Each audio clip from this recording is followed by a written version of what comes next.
ओम जास्त्री स्वयं सुकृतिनां भुवनस्य लक्ष्मीः पापात् परं कृतधिया हृदयेषु बुद्धि श्रद्धा सतां कुलजनं प्रभवस्य लज्जा तं त्वां रताश्म परिपालय देवी विश्वं जगज्जननी महामाया भगवती मां महालक्ष्मींकर व्रत सुदशा व्रत। सुदशा व्रत कौन? सुदशा माने भल दशा। जो मानकर खराब दशा पड़ी थाए से माने सुदशा व्रत करती ना।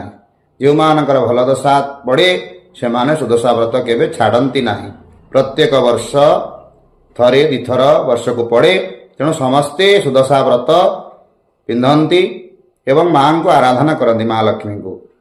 ए वर्ष मध्य फेब्रुआरी मास 26 तारिख पड़ुछि। एई फाल्गुन मास शुक्ल दशमी रे गुरुवार रे मांकर सुदशा व्रत। सबु पांजी मानंकरे सुदशा व्रत लिखिछंती, किंतु केउ माने व्रत करुछंती, जो माने व्रती माने व्रत करि नाहंती सुदशा व्रत, से माने नुआ व्रत करिवे कि न करिवे समस्तंग पई गोटिए सुंदर भिडियोटी आसुछि।